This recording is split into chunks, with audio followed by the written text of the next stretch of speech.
Finally আমার যাওয়া হলো। কোথায় গিয়েছিলাম বলো তো? বলো বলো বলো, গেস। নৈহাটি, বড় মার কাছে। এটা সত্যি যে বড় মা না চাইলে হয়তো কোনো কিছুই হয় না, এবং চেয়েছিল বলেই না হয়তো আমি যেতে পেরেছি। মায়ের কাছে আমার মানে অনেক দিন থেকেই, মানে ছোটোবেলা থেকেই মাকে একটু ভয় লাগতো, কালী মাকে। কিন্তু একটা সময়ের পর না, একটা ঘটনা ঘটার পর থেকে মায়ের উপর আমার একটা বিশ্বাস বিশ্বাস জন্মে গেছে যে মা আমারও মন বুঝতে পারে, বা কী আমি চাইছি সেটা হয়তো জানতে পারে। যাই হোক, এইবারেই আমি পুজো দিতে যখন যাই হাওড়া থেকে শিয়ালদা, তখন হচ্ছে বাস ভাড়া দেওয়ার সময় হচ্ছে আমার ব্যাগের হচ্ছে হাফ চেন আমি লাগিয়েছি, হাফ চেন লাগাইনি, অলরেডি মানি বাসটা দেখাই যাচ্ছে। আমি বাস থেকে নেমে যখন শিয়ালদা স্টেশনে এত ভিড়ের মধ্যেও আমি হেঁটে চলেছি, কেউ চাইলেই আমার মানি বাসটা টেনে নিতে পারতো। কিন্তু কিন্তু পেছন থেকে কে একজন, আমি তাকে দেখলামই না, পেছন থেকে আমাকে একজন বললো যে তোমার ব্যাগের চেন লাগাও। তো আমি ব্যাগের চেন লাগাতে ব্যস্ত হয়ে গেলাম, কিন্তু কে যে বললো ভিড়ের মধ্যে আমি তাকে খুঁজে পাইনি। সত্যিই আমার এটা মনে হয়েছে যে মায়েরই হয়তো দয়া।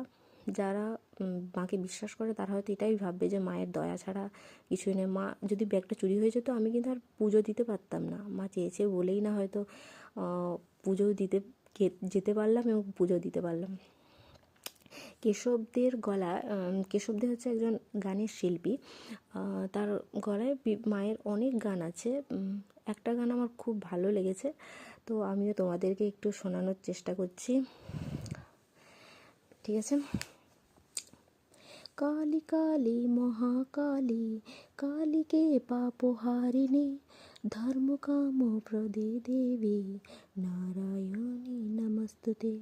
শক্তিরূপে মহামায়া, অস্ত্রভুজা মা অভয়া, তোরি অভাবে আধারে আমি যে আকাশ, তবু এ ভবের ঘরে রাখি মারে তোকে সাজিয়ে, বোবাই মন কি বোঝে তোরে খোঁজে রাখি বুঝিয়ে। শত্রু বিনাশী মা তুমি জগতের সার, অশ্রু মুছিয়ে দাও ওগো বড় মা আমার।